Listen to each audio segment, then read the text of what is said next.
So the opposition camp is planning to carry out a vote on the motion to impeach the president as soon as possible, with the ruling party opposing the move.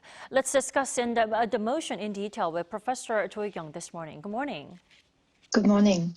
Professor Cho, I'd like to start with a comment from legal experts that President Yoon's reason for declaring martial law apparently didn't meet the requirements stipulated in the Constitution and also in the law.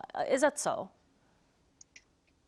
Yes, we believe that's the case because there is actually quite strict and narrow grounds on which you can declare martial law. I mean, you have to understand that a martial law is basically an emergency powers measure where you are essentially turning the country under a kind of a war footing so that you can marshal resources and deploy whatever is necessary to respond to the emergency that the nation is facing. So the two essentially situations where it is possible to declare emergency martial law is where the country is at war or we are under attack, essentially, or there is a similar kind of situation because of natural disaster or things of that nature. So it's basically a situation where the circumstances are so dire that the civil order has broken down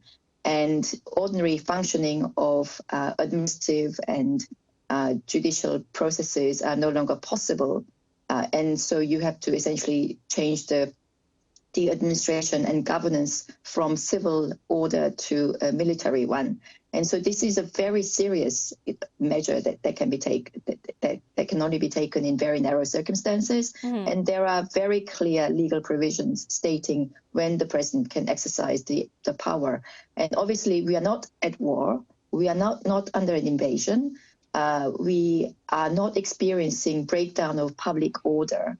The grounds that he actually gave in his declaration of martial law essentially cites the problems with the opposition party, mainly the Democratic Party, and how they have moved numerous impeachment motions against public officials, and they are not cooperating in the lawmaking processes. But he seems to have forgotten that it is he who has refused to ratify multiple sets of legislation that have actually passed through the National Assembly. That represents the will of the people.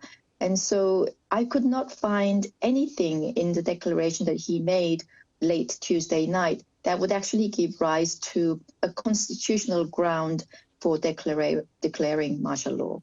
Well, that's why the opposition party is finding it reasonable to, vote to pass the motion. But the ruling party has decided against the impeachment motion.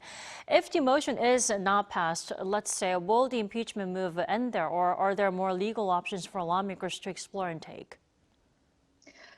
Certainly, there is no limit as to how many times that they can actually move the motion to impeach. Mm-hmm. And so if it's not possible to get the necessary numbers together, and I think the Democratic Party and the smaller opposition parties still are not enough to constitute the quorum, the necessary numbers, and they need at least 8 votes from the Conservative Party. And so they can continue to try until they get that number. And when the motion to request revocation of declaration of martial law was passed in the National Assembly in the wee hours of Tuesday night, Wednesday morning, there was 18 lawmakers from the ruling party, the Conservative Party, who actually joined with the opposition to move that motion. And so if we just had 8 lawmakers acting according to their conscience and recognized this unconstitutional acts by the president, who really seems to have lost touch with reality, I think we would be able to pass that motion to impeach. And, he seems to represent a danger to himself as well as the country and the people. And it's really, I think, imperative and critical that we actually stop him from continuing further in his governance. Well, still, should the motion pass, would President Yoon be suspended from his role as president immediately, right? Let's talk about that clause. Right. So if the motion to impeach the president is passed, then he would be suspended from his duties as president immediately, and the prime minister would take over as the acting. We don't really call him acting president, but he basically, under the constitution, he is designated as the second in line to take over the duties and responsibilities of the presidential office. And that's what we saw when Park Geun-hye was impeached and the then Prime Minister Hwang Kyo-wan took over as the deputy or person acting in charge. Right, I remember when that happened. Yes. Well, let's say President Yoon's impeachment goes to the Constitutional Court at the end, but aren't we missing 3 judges when we need all 9 judges to conduct, hearings and also decisions? Yes, well, you're right. So the full bench of the Constitutional Court actually consists of 9 judges, but currently we only have 6 sitting judges. And this is because out of the 9, 3 are appointed by or nominated by the Chief Justice of the Supreme Court. 3 are nominated by the main opposition party, and 3 are appointed by the president. But ultimately, whoever makes the nomination, the appointment is actually made by the president. And the president has so far refused to appoint nominations by the Democratic Party. And so they've actually held off nominating anybody for a while. But I understand that yesterday, the Democratic Party actually made the remaining 2 nominations that is their select choice. And the problem is that the current President Yoon, will not actually appoint those judges to the Constitutional Court.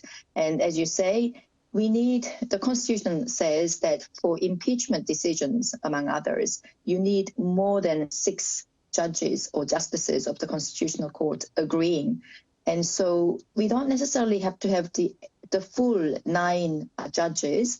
And it is actually possible. The Constitutional Court actually made a decision in October that they will be able to hear cases even with 6 judges sitting, because it would be unjust for people to have to wait for the full bench to be filled. However, the Constitution specifically states that you do need more than 6 judges for an impeachment decision. And so the process will be that they will essentially have to go through the process of nominating and getting possibly the PM, once he takes over as the acting president, to confirm the nomination. And if the Prime Minister acting on behalf of, in his capacity as the acting president, does not make the appointment, then the National Assembly might move to impeach the Prime Minister. But we really don't want to think about that yet. And so we are just hoping that the appointments will be made in due process, and the process will be able to go ahead. We are facing some critical moments here in the country. Professor Cho, thanks so much for connecting with us this morning. We appreciate it. My pleasure.